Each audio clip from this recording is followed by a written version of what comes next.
नमस्कार बच्चों, कैसे हैं आप? कहानी सुनना पसंद है ना?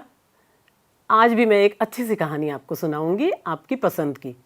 लेकिन उससे पहले थोड़ी सी बात करना चाहती हूँ। बच्चों, हम जो आँखों से देखते हैं, हम अपने कानों से जो सुनते हैं, इसे हम सही समझते हैं, है ना? और होता भी है, सही होता है। लेकिन हमेशा आँखों देखी और कानों सुनी बातें सही नहीं होती, हमें गलतफहमी भी हो जाती है कभी कभी। कैसे? एक चुटकुला सुनो। बंटू नाम का एक बच्चा दुकानदार के पास जाता है, किराने की दुकान पर, और कहता है, अंकल 250 ग्राम लाल मिर्च चाहिए मुझे। दुकानदार अपने नौकर को आवाज़ लगाता है, हरी मिर्च लाना 250 ग्राम। तो बंटू को बड़ा गुस्सा आता है, अंकल मैं लाल मिर्च मांग रहा हूँ, ज़रा जल्दी करिए, 250 ग्राम लाल मिर्च, मुझे जल्दी जाना है। दुकानदार ने फिर से नौकर को आवाज़ लगाई, हरी मिर्च लाना 250 ग्राम, बंटू ज़रा जल्दी में है, ज़रा जल्दी करो भाई। बंटू कहता है, अजीब आदमी हैं आप, मैं कह रहा हूँ मुझे लाल मिर्च चाहिए 250 ग्राम और आप कह रहे हैं हरी मिर्च। ओफ! दुकानदार ने कहा, अच्छा तो ये बात है बेटा, हरी मेरे नौकर का नाम है, मैं उससे कह रहा था हरी मिर्च लाना। भाई किराने की दुकान पर तुम्हें लाल मिर्च ही तो मिलेगी ना, ये तो तुमने सोचा ही नहीं, बस हरी मिर्च सुन के तुम चिढ़ गए। तो मैं उसे लाल मिर्च लाने के लिए ही कह रहा था। तो बच्चों, ये चुटकुला मैंने इसलिए सुनाया कि देखो बंटू को गलतफहमी हो गई, वो नाम को मिर्च के साथ जोड़ चुका था क्योंकि, है ना? तो ऐसे ही कभी कभी हमारी सुनी हुई बातों के कारण हमें गलतफहमी हो जाती है और बड़े बड़े बतंगड़ हो जाते हैं। जैसे कि जो आज कहानी सुनाने वाली हूँ ना मैं, उसके शेर के साथ हुआ। ये कहानी है टिप टिपवा और इसकी लेखिका है गिरिजा रानी अस्थाना। तो आइए अब हम कहानी की बात करते हैं। एक गांव में एक बुढ़िया थी, उसका एक पोता था, छोटा सा, बड़ा प्यारा सा। बुढ़िया दादी अपने पोते को रोज कहानी सुनाती, तरह तरह की कहानियाँ। पोते को बड़ा मज़ा आता था। अब एक दिन क्या हुआ, उस गांव में मूसलाधार बारिश हुई। इतनी बारिश कि शायद कभी नहीं हुई थी उस गांव में इतनी बारिश। सब लोग परेशान हो गए और दादी की झोपड़ी में भी टिप टिप पानी टपकने लगा। अब दादी बेचारी हैरान परेशान पानी की तरफ देख रही है, अपनी गीली होती हुई झोपड़ी को देख रही है, और पोता मचल रहा था, दादी कहानी सुनाओ, दादी कहानी सुनाओ। तो दादी कहती है कि अरे बचवा, का कहानी सुनाए, ये टिप टिपवा तो जान लेकर रहेगा हमारी। पोता बड़ा हैरान, बोलता है, दादी ये टिप टिपवा क्या होता है? क्या ये शेर और बाघ से भी बड़ा होता है? तो दादी कहती है, हाँ बचवा, न शेरवा न बाघवा, सबसे बड़ा टिप टिपवा, न शेरवा का डर न बगवा का डर, डर त डर टिप टिपवा का डर। ओ, अब बच्चे को भी समझ में आ गया होगा, है ना, कि सचमुच ये टिप टिपवा शेर और बाघ से भी भयानक कोई चीज़ है। अब क्या हुआ बच्चों, उसी समय बेचारा एक मुसीबत का मारा बाघ बारिश से बचने के लिए झोपड़ी के साइड में आकर बैठ गया था। हो सकता है इनका घर जंगल के पास रहा हो। तो बाघ बैठा हुआ था बेचारा पानी से बचकर। अब जब दादी ने बताया कि ये टिप टिपवा से डर रहे हैं हम, तो बाघ ने सोचा, बाप रे, अब ये टिप टिपवा बाहर आएगा और मेरी मुसीबत, तो यहाँ से चुपचाप भाग लो, इसी में अपनी भलाई है, ये ज़रूर कोई बड़ी चीज़ है, तभी तो ये बुढ़िया शेर और बाघ से भी ज़्यादा टिप टिपवा से डरती है।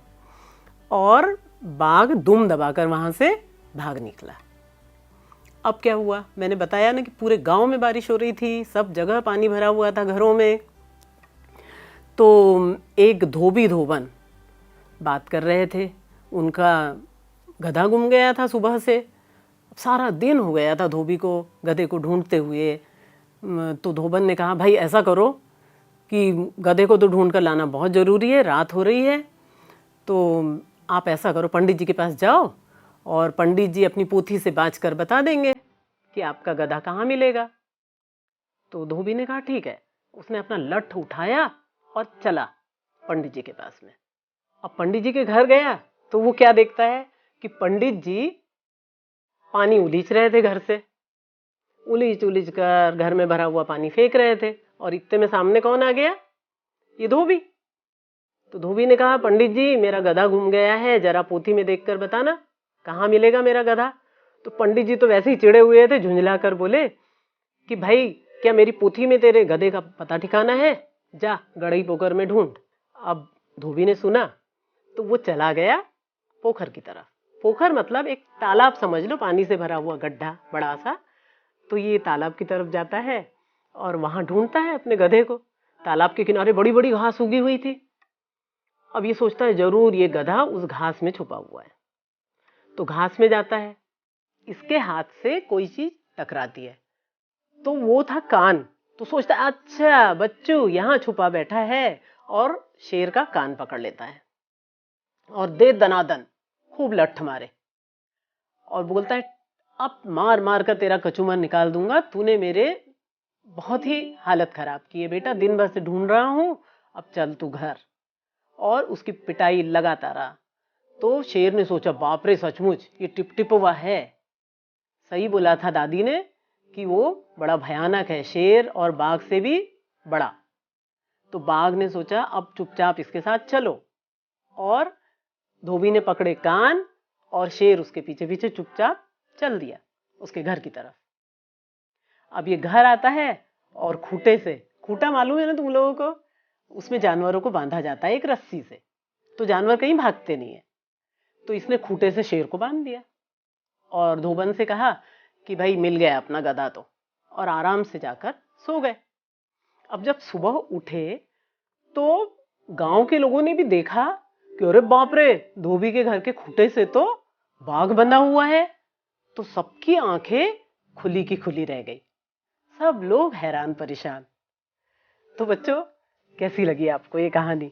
और मैंने आपको जब कहानी सुनाई तो मैंने बोला था मूसलाधार वर्षा हो रही थी, बाघ दुम दबाकर भागा। तो ये मुहावरे हैं। मुहावरे जो शब्द इसमें रहते हैं ना मुहावरे में, जैसे दुम दबाकर भागना, तो इनका अर्थ, दुम दबाकर भागना का अर्थ कुछ अलग होता है, मतलब डर कर चुपचाप भाग जाना। तो ऐसे इस कहानी में बहुत सारे मुहावरे हैं। अब सारे तो मैं तुम्हें नहीं बताऊंगी, तुम्हें खुद ढूंढना चाहिए, है ना। तो उन्हें ढूंढिए और उन्हें लिखकर उसके वाक्य भी बनाइए, बड़ा मजा आएगा आपको, है ना।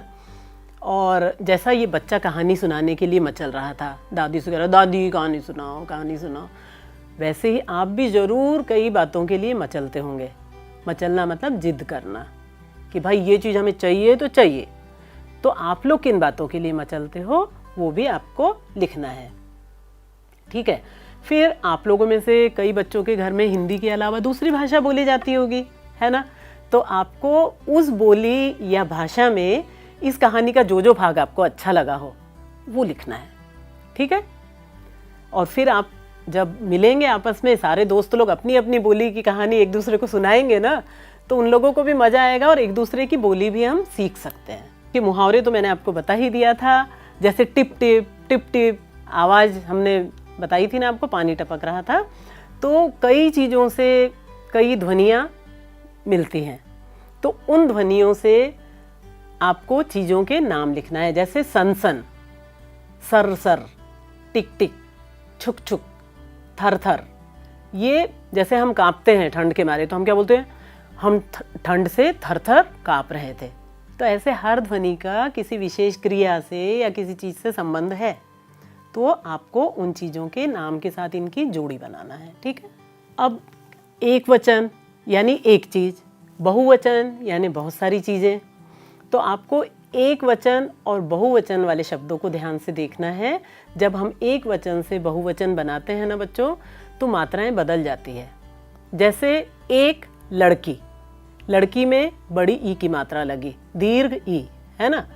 तो और जब हम बहुवचन बनाते हैं चार लड़कियां, तो बड़ी ई की मात्रा हट जाएगी, उसकी जगह छोटी ई की मात्रा लग जाएगी और या, और उसके ऊपर एक चंद्र बिंदु आ जाएगा, है ना। तो ये परिवर्तन होता है एक से अनेक बनाने में।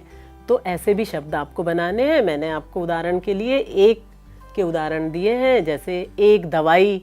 अब दवाई और मिठाई की दुकानों पर भी आपने देखा होगा, दवाइयाँ, मिठाइयाँ, बड़ी ई के बाद में यहाँ लिखा रहता है, ये गलत है। देखो बड़े बड़े पेंटर भी नहीं समझ पाते हैं, पर तुम लोग सही लिखना, है ना। छोटी बहुवचन में हमेशा छोटी ई होती है, ठीक है। तो ये भी करना है आपको। इसके अलावा एक चीज़ और बड़ी ही इंटरेस्टिंग मैं तुम्हें बताती हूँ। अब आपको लग रहा होगा कि मैडम कह रही हैं कि जब बहुवचन बनाने में छोटी ई की मात्रा और यहाँ लिखते हैं तो भाई बुढ़िया, चिड़िया, इसमें हम क्या एक और ईया लगा दें? तो नहीं, इसमें क्योंकि छोटी ई चिड़िया, छोटी ई में ड में छोटी ई की मात्रा है, बाद में या भी है, तो इसमें आपको अलग से ईया लिखने की ज़रूरत नहीं है। आप सिर्फ या पर चंद्रबिंदु लगा दीजिए तो बन जाएगा चिड़ियाँ। तो बहुत सारी जब चिड़िया रहती है तो आप बोलेंगे चिड़ियाँ, चिड़ियाँ ए नहीं बोलेंगे। इसी तरह से बुढ़िया, बुढ़िया में भी चंद्रबिंदी लगा देंगे तो बहुवचन हो जाएगा, बहुत सारी बुढ़िया। और इसी तरह से गुड़िया, है ना, गुड़िया का भी जब बहुवचन होता है, ज़्यादा गुड़िया की बात करते हैं तो उसमें भी चंद्रबिंदी लगा देते हैं। तो ऐसे आपको एक वचन से बहुवचन बनाने हैं बच्चों, ठीक है। तो एक एक्सरसाइज आपकी ये है। अब थोड़ी देर के लिए कल्पना करो, आप उस गांव में गए और आपने सुबह सुबह देखा कि अरे धोबी के खूंटे से तो बाघ बंधा हुआ है। तो आप क्या करोगे? क्या दुम दबाकर भागोगे या कुछ सोचोगे? आपको लिखना है, ठीक है। क्योंकि गांव के हर व्यक्ति ने कुछ ना कुछ सोचा होगा, अरे ये बाघ कहाँ से आ गया, क्या हुआ, क्या करेंगे, खा जाएगा सबको। तो ये आपको लिखना है कि आप क्या सोच रहे हैं, ठीक है। अब इस कहानी में गलतफहमी किसको हुई थी? बाघ को। क्या आपको भी कभी ऐसी गलतफहमी हुई है? उस गलतफहमी के बाद में क्या हुआ, ये आपको लिखना है। तो बच्चों ये कहानी तो आपकी पुस्तक रिमझिम भाग 3 की टिप टिपवा पार्ट की थी, है ना। बड़ी मज़ेदार थी, रोचक थी, मज़ा आया, कई मुहावरे भी सीखे इसमें, है ना।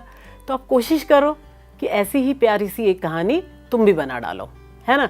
सारे साथी अपनी अपनी कहानियाँ बनाइए और फिर एक दूसरे को सुनाइए और हंस हंस कर